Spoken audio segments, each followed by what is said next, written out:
أن تدنيني من قربك، وأن توزعني شكرك، وأن تلهمني ذكرك.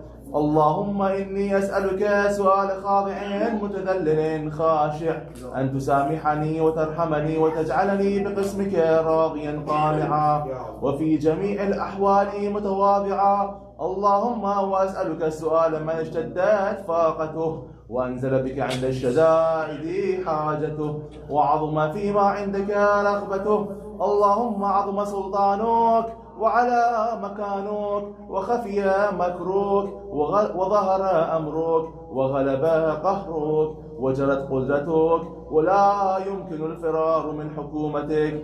اللهم لا أجد لذنوبي غافرا، ولا لقبائحي ساترا، ولا لشيء من عملي القبيح بالحسن مبدلا غيرك. لا إله إلا أنت سبحانك وبحمدك ظلمت نفسي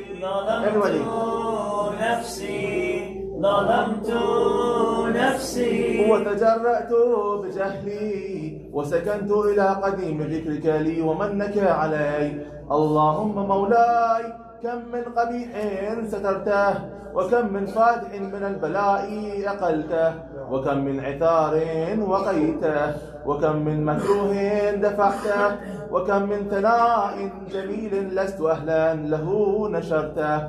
اللهم عظم بلائي، وأفرط بي سوء حالي، وقصرت بي أعمالي، وقعدت بي أغلالي، وحبسني عن نفعي بعد أملي، وخدعتني الدنيا بغرورها، ونفسي بجنايتها، ومطالي يا سيدي. فأسألك بعزتك أن لا يحجب عنك دعائي سوء عملي وفعالي، ولا تفضحني بخفي ما اطلعت عليه من سري، ولا تعاجلني بالعقوبة على ما عملته في خلواتي من سوء فعلي وإساءتي، ودوام تفريطي وجهالتي، وكثرة شهواتي وغفلتي. وكن اللهم بعزتك لي في كل الأحوال رؤوفا، وعلي في جميع الأمور عطوفا.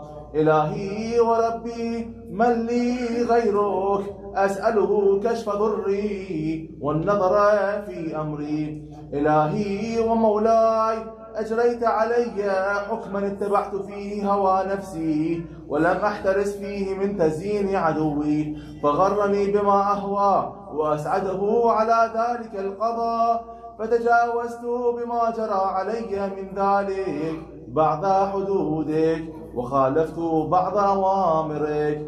فلك الحمد، فلك الحجة علي في جميع ذلك، ولا حجة لي فيما جرى علي فيه قضاؤك، وألزمني حكمك وبلاؤك. وقد أتيتك يا إلهي بعد تقصيري وإسرافي على نفسي، معتذرا نادما منكسرا مستقيلا، مستغفرا منيبا، مقرا مذعنا محترفا. لا أجد مفرا مما كان مني، ولا مفزعا أتوجه إليه في أمري، غير قبولك عذري وإدخالك إياي في سعة رحمتك. اللهم فاقبل عذري، وارحم شدة ضري، وفكني من شدي وثاقي. يا رب ارحم ضعف بدني، يا رب ارحم ضعف بدني، يا رب ارحم ضعف بدني، ورقة جلدي، ودقة عظمي. يا من بدأ خلقي وذكري وتربيتي وبري وتقضيتي، هبني لابتداء كرمك وسالفي برك بي. يا إلهي وسيدي وربي، أتراك معذبي بنارك بعد توحيدك، وبعد ما انطوى عليه قلبي من معرفتك، ولهج به لساني من ذكرك، واعتقده ضميري من حبك، وبعد صدق اعترافي ودعائي خاضعا لربوبيتك. هيهات أنت أكرم من أن تضيع من ربيته، أو تبعد من أدنيته، أو تشرد من آويته، أو تسلم إلى البلاء من كفيته ورحمته. وليت شعري يا سيدي وإلهي ومولاي أتسلط النار على وجوه خرت لعظمتك ساجدة، وعلى ألسن نطقت بتوحيدك صادقة، وبشكرك مادحة، وعلى قلوب اعترفت بإلهيتك محققة، وعلى ضمائر حوت من العلم بك حتى صارت خاشعة، وعلى جوارح سعت إلى أوطان تعبدك طائعة، وأشارت باستغفارك مذعنة.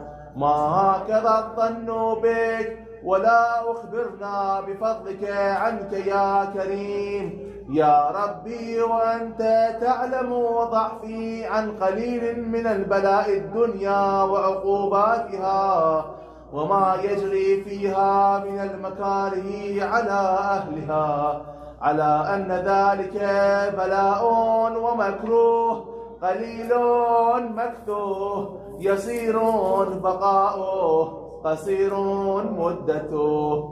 فكيف احتمالي لبلاء الآخرة وجليل الوقوع المكاره فيها، وهو بلاء تطول مدته ويدوم مقامه ولا يخفف عن أهله، لأنه لا يكون إلا عن غضبك وانتقامك وسخطك، وهذا ما لا تقوم له السماوات والأرض.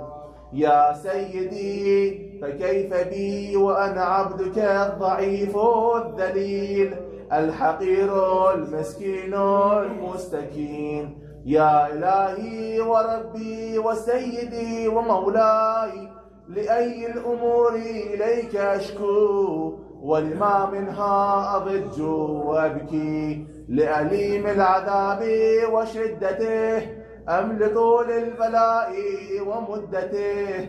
فلئن صيرتني للعقوبات مع أعدائك، وجمعت بيني وبين أهل بلائك، وفرقت بيني وبين أحبائك وأوليائك، فهبني يا إلهي وسيدي ومولاي وربي. صبرت على عذابك فكيف أصبر على فراقك؟ وهبني صبرت على حر نارك فكيف أصبر عن النظر إلى كرامتك؟ أم كيف أسكن في النار ورجائي عفوك؟ فبعزتك يا سيدي ومولاي أقسم صادقا، لئن تركتني ناطقا لأضجن إليك بين أهلها ضجيج الآمنين، ولأصرخن إليك صراخ المستصرخين، ولأبكين عليك بكاء الفاقدين، ولأنادينك أين كنت يا ولي المؤمنين، يا غاية آمال العارفين، يا غياث المستغيثين.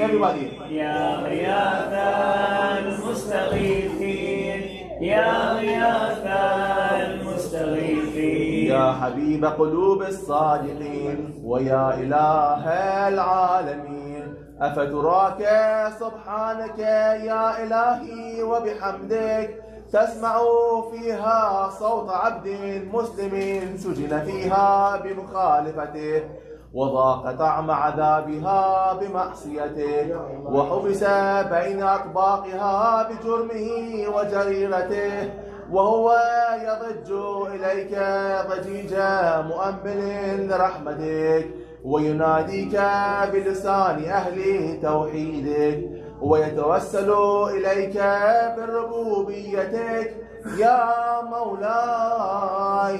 فكيف يبقى في العذاب وهو يرجو ما سلف من حلمك؟ أم كيف تؤلمه النار وهو يأمل فضلك ورحمتك؟ أم كيف يحرقه لهيبها وأنت تسمع صوته وترى مكانه؟ أم كيف يشتمل عليه زفيرها وأنت تعلم ضعفه؟ أم كيف يتقلقل بين أطباقها وأنت تعلم صدقه؟ أم كيف تزجره زبانيتها وهو يناديك يا ربا؟ أم كيف يرجو فضلك في عتقه منها فتتركه فيها؟ هيهات ما ذلك الظن بك ولا المعروف من فضلك ولا مشبه لما عاملت به الموحدين من برك وإحسانك. فباليقين أقطع لولا ما حكمت به من تعذيب جاحديك وقضيت به من إخلاد معانديك لجعلت النار كلها بردا وسلاما وما كان لأحد فيها مقرا ولا مقاما. لكنك تقدست أسماؤك أقسمت أن تملأها من الكافرين من الجنة والناس أجمعين وأن تخلد فيها المعاندين. وأنت جل ثناؤك قلت مبتدئا وتطولت بالإنعام متكرما. أفمن كان مؤمنا كمن كان فاسقا لا يستوون. إلهي وسيدي فأسألك بالقدرة التي قدرتها وبالقضية التي حتمتها وحكمتها وغلبت من عليه أجريتها أن تهب لي في هذه الليلة وفي هذه الساعة كل جرم أجرمته وكل ذنب أذنبته وكل قبيح أسررته وكل جهل عملته كتمته أو أعلنته أخفيته أو أظهرته وكل سيئة أمرت بإثباتها الكرام الكاذبين الذين وكلتهم بحفظ ما يكون مني وجعلتهم شهودا علي مع جوارحي وكنت أنت الرقيب علي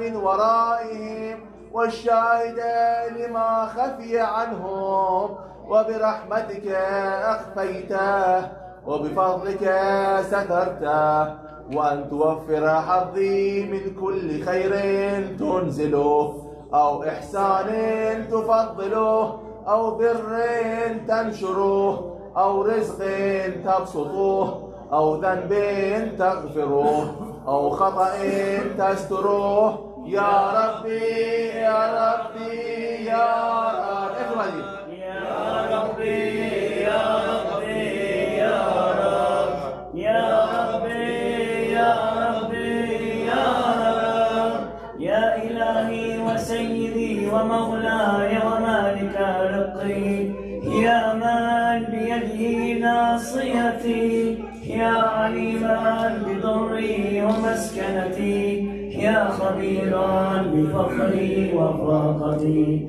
يا ربي يا ربي يا رب يا ربي يا ربي يا رب everybody يا ربي يا ربي يا رب أسألك بحقك وقدسك وأعظم صفاتك وأسمائك أن تجعل أوقاتي من الليل والنهار بذكرك معمورا وبخدمتك موصولا وأعمالي عندك مقبولا حتى تكون أعمالي وأورادي كلها وردا واحدا وحالي في خدمتك سرمدا يا سيدي يا من عليه معولي يا من إليه شكوت أحوالي يا ربي يا ربي يا رب يا ربي يا ربي يا رب everybody يا ربي يا ربي يا رب قوي على خدمتك جوارحي واشدد على العزيمة جوانحي وهب لي الجد في خشيتك والدوام في الاتصال بخدمتك حتى أسرح إليك في ميادين السابقين وأسرع إليك في البارزين وأشتاق إلى قربك في المشتاقين وأدنو منك دنو المخلصين وأخافك مخافة الموقنين وأجتمع في جوارك مع المؤمنين اللهم ومن أرادني بسوء فأرد ومن كادني فكد واجعلني من أحسن عبيدك نصيبا عندك وأقربهم منزلة منك وأخصهم زلفة لديك فإنه لا ينال ذلك إلا بفضلك وجدني بجودك واعطف علي بمجدك واحفظني برحمتك واجعل لساني بذكرك لهجا وقلبي بحبك متيما ومن علي بحسن إجابتك وأقلني عثرتي واغفر زلتي فإنك قضيت على عبادك بعبادتك وأمرتهم بدعائك وضمنت لهم الإجابة فإليك يا ربي نصبت وجهي وإليك يا ربي مددت يدي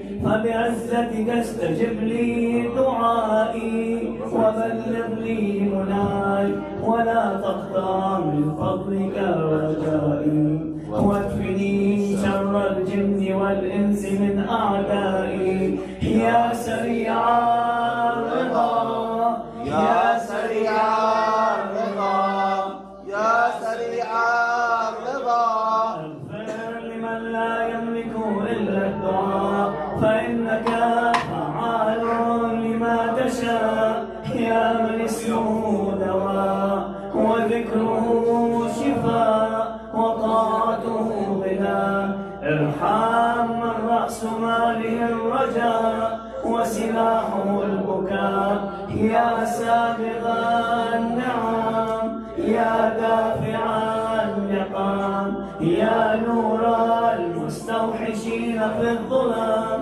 يا عالما لا يعلم صل على محمد وآل محمد وافعل بما أنت أهله وصلى الله على رسوله والأئمة الميامين من آله وسلم تسليما كثيرا صلوات اللهم صل على محمد محمد استجابة الدعاء سويا بسم الله الرحمن الرحيم أما يجيب المضطر إذا دعاه ويكشف السوء وتعالى في كتابه المجيد بسم الله الرحمن الرحيم الحمد لله الذي هدانا لهذا وما كنا لنهتدي لولا أن هدانا الله. السلام عليكم ورحمة الله وبركاته. السلام ورحمة الله وبركاته. Abbas, can you send a link to Maggie's account? Yes. Today, inshallah, we're going to benefit from a very noble Islamic scholar. Today, there is no excuse for anyone living in today's time. They cannot access real knowledge. There's no excuse, at least for me.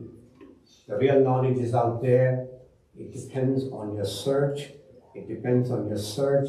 It depends on your search. And that's why Rasul said, you want knowledge, go to China. If you have to go to China to get knowledge, and he's talking about 14 centuries ago. Today, inshallah, we look at a very noble, honorable scholar. And I'm very fortunate to come across one of his books. And remarkable, I find these scholars spend all their lives, 60, 70, 80 years, to mine the knowledge of Allah subhanahu wa ta'ala to elevate. All we have to do is get it. It's available, it's free, you don't have to pay anything. There is no fees for joining. So inshallah, what we're going to do is, there's a book called Fundamental Principles and Teachings that affects all of us. There is no exception. If you're a Muslim, Mu'min or Mu'mina, you're required to do Rabbi Zidni Ilm. You need to find. And I find I'm very ignorant. I'm telling you very seriously, because as I read these books, I find, where have I been? Where am I? Am I really of the deen of Allah subhanahu wa ta'ala, deen Muhammad, deen Ahlul Bayt? Okay, so this presentation is from a book. This scholar's name is Ayatollah Udna Sayyid Sadiq Shirazi. He is an Ayatul Udna. Like I said, there is no excuse for not finding. It's up to you how much you want to mine. Day to day, days are going by. We'll meet next Thursday, and then next Thursday, and next Thursday. 7 days go by. We come here, we try to pray together, do zikr together, and we have to gain knowledge. Without knowledge, it's not possible to really do proper ubudiyyah. This presentation is Fundamental Principles and Teachings extracted from the book. These are extractions. I am a researcher. I don't write, I follow scholars. Inshallah, we'll continue. What is the duty? What is my duty? I come here, so I did Salat al-Maghrib, Salat al-Isha, I did Dua Kumail, read Quran. Where does it take me? What is the summation? What is the summary? Somebody asked me, well, while I came here, I prayed. I'm talking about myself, I'm not talking about anybody else. Each one has to search within their own heart. This is done to me. Okay? The duty of man towards Allah is ma'rifatullah. How do we get ma'rifat? How? I put my head down 7 times or 14 times. I listen to the Quran. Is that ma'rifat for me? No. No. I'm talking about myself. Each one of you can judge for yourself. Where is the ma'rifat? Because without ma'rifat, it's like an exercise going to a gym. For me, again, I do not mean to demean anybody. It's all on me. Okay, so now, our duty, and this is what the scholar is writing. He is a very noble, deep scholar. Our duty towards Almighty Allah is the most important duty of all, and we perform it with it. I find that we prepare for this world so much, and yet we don't have ma'rifah when we come to pray. I must understand the ma'rifah of Ahlul Bayt, and this is what you're going to see. A quotation from Abu Abdullah Hussain. Please, pay very close attention. These are not my words. What does Qalb Salim mean? I have to search. Is this the one that takes 60, 70, 80 times a minute? Is that what I'll be talking about? Quran talks about 2 qalbs. 2 qalbs. Go very carefully, look at the Quran. Pure heart. This is what the Ayatollah is writing. And a sincere intention. I stand to pray, I'm thinking about, well, I have to do this, I have to do this, I have to go home, eat my dinner, and tomorrow I've got so much work to do. I do not have the ma'rifah. I do not have the commitment to stand there and say, Labbaik, Allah, there is nothing, this is my last breath, this is my last opportunity to bow towards you. Because we don't know how many of us are going to see tomorrow. I don't know. A pure heart. Look for the Quran. Quran will tell you Qalb Salim. Don't have to go anywhere. This man only derives it from the Quran. I have to have Qalb Salim before I pray. I have to have sincere intention. I'm standing and I've got 10 things in my mind running. That Iblis never leaves me. I have to discard him. When I enter this, I have to leave him out. It is the first and foremost duty of man to know his creator. Because Allah has given us an aql. With aql, I can do all things today. Everything, involving the worldly affairs, children's education, my house, my property, my insurance, and on and on and on and on and on. I'm so deeply ingrained. Oh, I remember Allah for 2 rakat in the morning, and 4 and 4 and 3 and 4, and I'm done. I've done my duty. No, I've not done my duty. How do we know? There's a very nice quotation. Take it from Abu Abdullah Hussein. Salat ala Muhammad ala Muhammad. اللهم صل على محمد وآل محمد. And I'm sure most of you would know this. Inna Allah jalla zikrahu ma khalaqal ibad illa liya'budun. The whole purpose of or standing, bowing, putting your head down is ma'rifah. Is that ma'rifah? That ibadat for me, what Imam Hussein is saying, is ma'rifah. That means I have to shut everything down. I have to. There is no urgency but to submit with saleen, qalb saleen, and niyyah, ikhlas and niyyah. Now, Ya Allah, for 5 minutes, I will not have anything in my mind. Nothing. Empty it. This is what the scholars and say. This is what Quran is saying. Let's go. So now, the whole purpose, according to Imam Hussein, of creation, each one of us here, is to be an ab with ma'rifah. فَإِذَا عَرَفُوهُ أَبَدُوهُ. With ma'rifat, you become, that's your sajda. فَإِذَا أَبَدُوهُ وَاسْتَغْنَوْا عِبَادَتِي عَنْ عِبَادَةٍ مَنْ سِوَاهُ. When you do with ma'rifat sajda, then you will never bow down to anybody. That's what Abu Abdullah Hussain did in Karbala. He said, I will not bow down to anything, no matter what difficulties come to me. I have qalb salim, and my niyyah is ikhlas. This is what he is teaching us. I'm dumbfounded how little I know. The Allah exalted has not created human being except for recognizing him. Why would he give us aql? I mean, everything in the universe is bound to him. The trees, the malaika, everybody is bound to him. Why did he give me aql? To get knowledge, to get ma'rifah. And worshiping him as a result of knowing him is really the true, because then you don't need anybody. You don't need anybody, believe me. But that's for awliya Allah. We are ordinary people. I'm an ordinary person. The most important duties of every human being are what? If somebody were to ask me, you're a Muslim? Yes. What are the most important duties? And this is what this great noble scholar has taught me great lesson. He says to know Allah. How do we know Allah? Yes, I do Quran. I read 1 juz a day. I read in the morning, afternoon, and evening. I finish 1 juz. I finish Quran in 4 weeks. How much has gone into my heart? Listen. I have to change my routines. Because once I change, that salat becomes different. That means to know Allah, and then through knowledge you bow down to Allah subhanahu wa ta'ala. Then you will get lutf.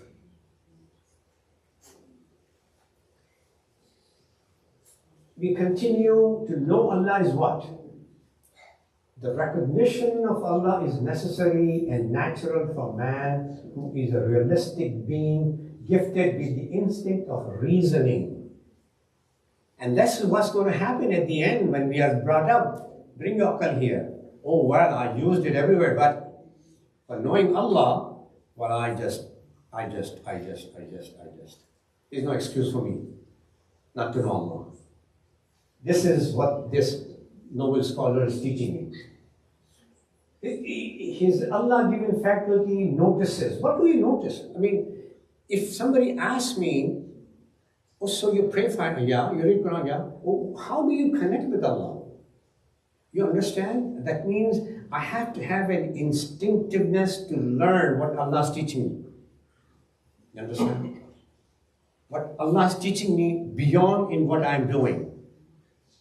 The presence of Allah. Is Allah everywhere? There's a very nice story. A teacher got all his kids together, students, and gave them 1 chicken each and said, okay, go slaughter it, but condition is slaughtered at a place that Allah is not there. Everybody gets a chicken, all the students go, slaughter it where you don't find Allah. His favorite student was the only one who came with a live chicken back. The rest have slaughtered them.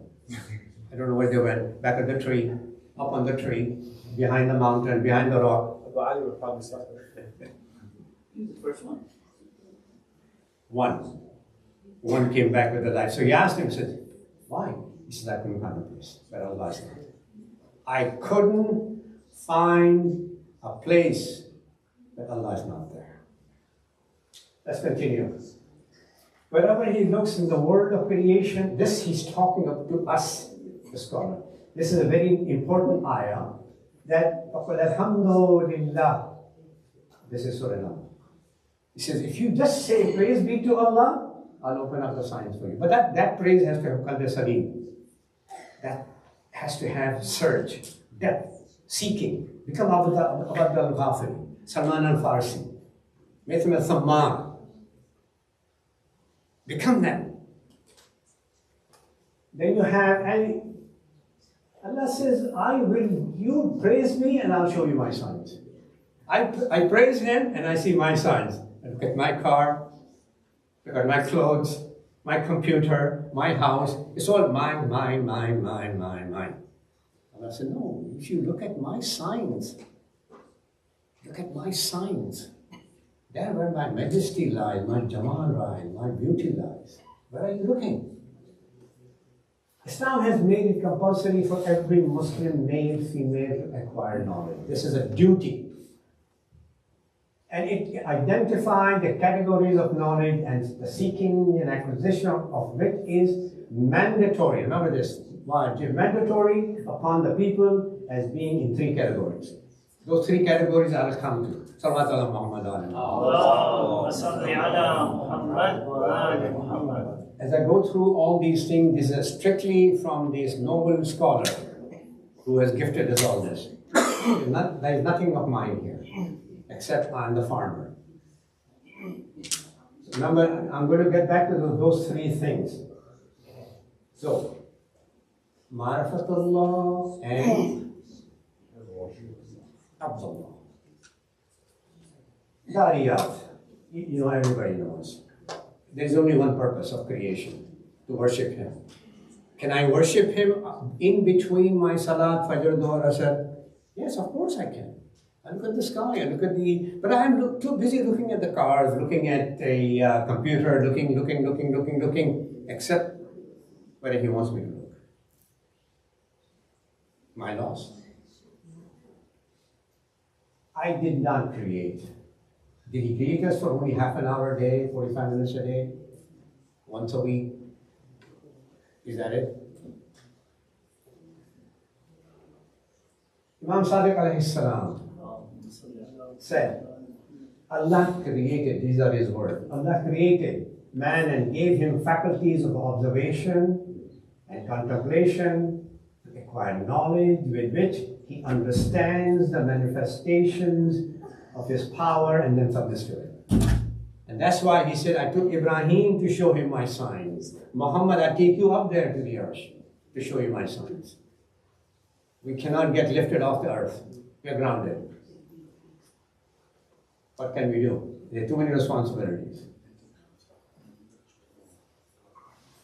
Without knowledge, man's worship has no real worth. Worship involves surrender of what? Anybody? Do I have to keep it short? No. Salawat ala Muhammad. Allahumma salli ala Muhammad wa ali Muhammad. Think of it. What does worship involve? Anybody? What does it involve? The routine we know. You know, you have clean clothes, you take a shower, you take a bath, you do wudu, you come. Is that what it's all about? This man changed my thinking. He says, get rid of your ego. How do I know I have an ego? As soon as I say I have an ego. That ego is with me as I'm walking, I'm talking, I'm sleeping. It's there. When do we say I pray? I fasted, I read Quran. The I is just not reading. Allah made me read the Quran. It's different. There is a difference between when Allah makes you do things. Allah makes you say things. وَمَا رَمَيْتَ إِذْ رَمَيْتَ وَلَكِنَّ اللَّهَ. Allah says very clearly, you didn't do it. You didn't pray, I made you pray. You didn't read Quran, I made you read Quran. Self-control. And this is very important. This is extremely important because Allah will test our resolve. There's a high scholar, he was doing wudu, and an ignorant man or less learned man comes up next to him, start doing wudu, and of course he was splashing water as he was doing the wudu, and of course the scholar was getting disturbed. The scholar was getting disturbed. Did he pass the test? He got disturbed. Got disturbed. That disturbance, Allah said, control your temper. I tested you, you're not at that level yet. Come back again. Go back to preschool. Discipline.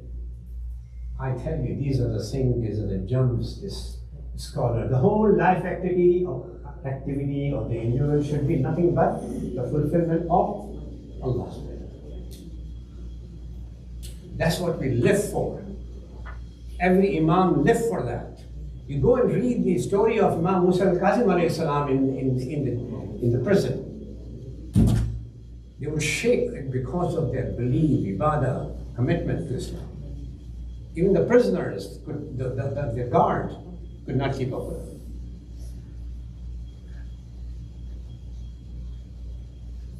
Okay, let's continue to know Allah. Search within your heart. Islam has made it compulsory for every Muslim, male and female, to acquire knowledge and identify categories of knowledge. The seeking of acquisition of which is mandatory upon the people are three categories. I'll come to those three categories. If anybody knows it, you can tell me. This is acquisition of knowledge, mandatory. Can you see, brother? Can you see the screen? Okay. Number one, usul al-din. Do we know enough? No, I don't know enough. I can repeat 1, 2, 3, 4, 5. What does Tawheed means? What does Allah means? What does Quran say about Tawheed and Allah? That's where the answers lie for all of us. And this is where the scholar is sending us. The fundamental principles of belief in Islam. This is the foundation. Allah said, make the foundation, you can go to the sky. But I'm just trying to build more and more and more. My foundation is crumbling. It's not solid. It's not good. This is where I have to go back. The knowledge of furu' ad-din. What are the responsibilities? Once you know what are the fundamentals, perform your duties. It's very important. We have to get these stages. And then, of course, the knowledge of akhlaq and adab, I may be performing all these, yet my akhlaq is not very good. And the scale of akhlaq is Muhammad.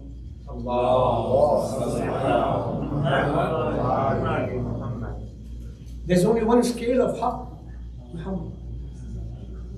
How did he get up? How did he sit? How did he talk? What were his manners like? There are books and books and books and books written on him. So he said, these are the three categories. We have to go back, build our building again.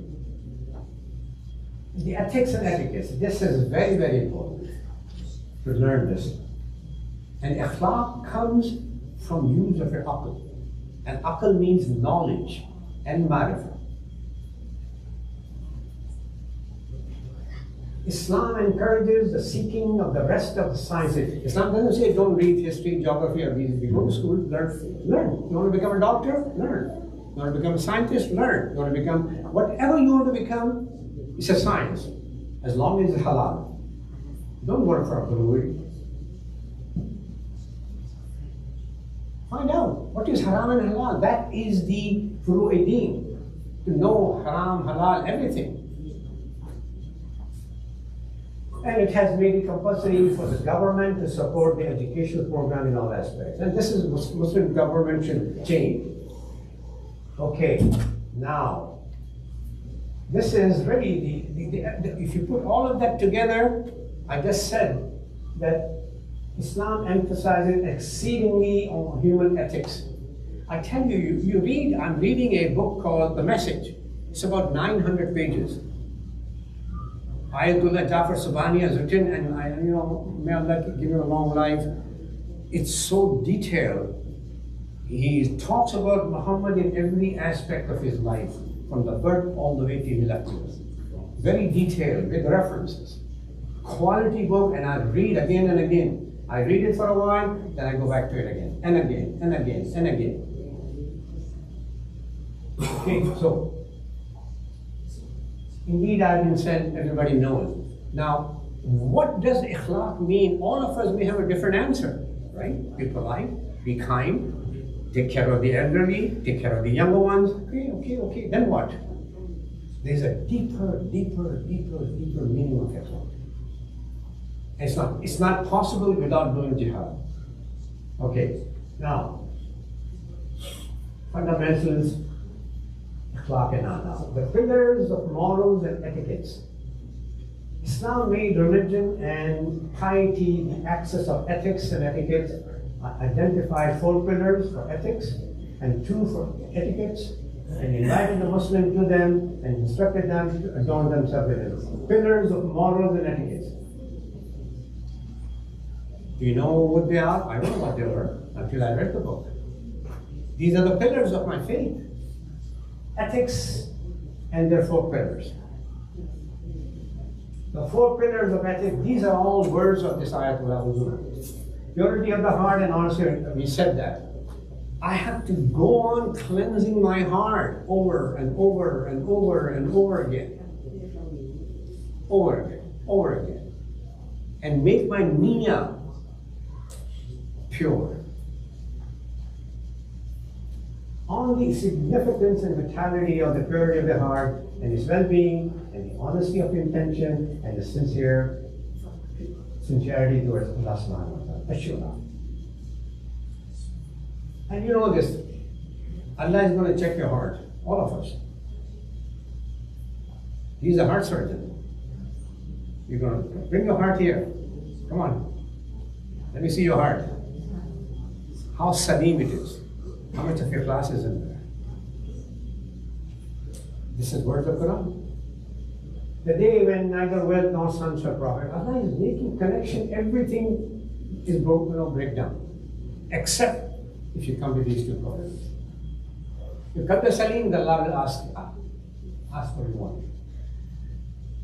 The heart that is pure from polytheism, disbelief, and from the unethical manners. This last one is important. Okay, I've got 2 more slides. If you give me a loud salawat. Allah salli ala Muhammad. I know I'm taking extra time. Should I keep on going? Yes, please. Okay. We talk about adab al-ikhlaq Islamiyya. And please, this scholar has given us a lot of gift. 2 pillars of etiquette. One is personal etiquette and one is a social etiquette. See how beautiful this teacher is teaching you.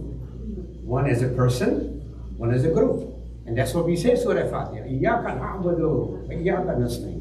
We worship, we seek help from. Iyaka na'budu. We, the word grammar is we seek. It's not I'm standing there praying. No, we seek. We seek. That's what we say in Surah Fatiha. So, what are the personal etiquette? And you know, this Ayatullah has put down about 80 or 90 personal etiquettes. It will take me days to explain to you. In personal etiquette, I'm sorry. Personal etiquette. He's about 80 or 90 personal etiquettes he has given. I've been at it for many weeks looking at his book. Okay, personal etiquettes. What is it? Which are related to one's personal life, such as the etiquettes of eating, drinking while asleep and awake. That is an akhlaq and adab. Go to Rasul's life, see how he used to eat. and how he used to commit himself, always caring for somebody else first, then to himself. Always, always. Amir al-Mu'mineen would spend the night looking at the Kamba, needy people. Imam Zainul Abidin going all over the night looking for the needy. Of wearing and housing, it's important, how we dress ourselves. And this is personal etiquette. While traveling and at home, of sickness and health and such like that Islam has taught the best of, adhering to these etiquettes brings one closer to every good health. Allah wants us to be healthy. That's why He said haram and halal, to keep you healthy. And distances one from every evil and undesirable, rendering one happy and praiseful. That's why you feel joy in your heart. That's why you feel joy in the heart. And I find it amazing, these Sahabis, as I said about Hafiz, Salman al-Farsi, made them from Allah. You go and look at these Sahabis, and if Imam Ali said get up, they get up. Rasul said get up, Imam Ali will get up. No hesitation. Okay, the social etiquettes have got, which are related to our interaction with people. It's very important. We're not paying attention to, like somebody wants to talk to me and I'm too busy. And I said, don't pull my shirt. There was an old lady and she kept pulling the dress of Rasulullah again and again from this side and this side. So he turned to me and said, look, I'm not going to get angry. What is it you want from me? We get angry like a flash because Iblis is taken over on us. The parents, I can't talk about enough about the parents. The spouse, imagine. Wife and husband and wife, their responsibilities. And they have to be performed properly. The offspring, children, the relatives, the friends and neighbors. Go to the book by Imam Zainul Abidin alayhi salam, the Treatise of Right. 50 of them are in there. Why aren't we discussing it this year to learn akhlaq? Why aren't we? Days are going by. I've been in this association for 18 years. 18 years since they opened up 2004. Seems to be we're still at the standstill or back.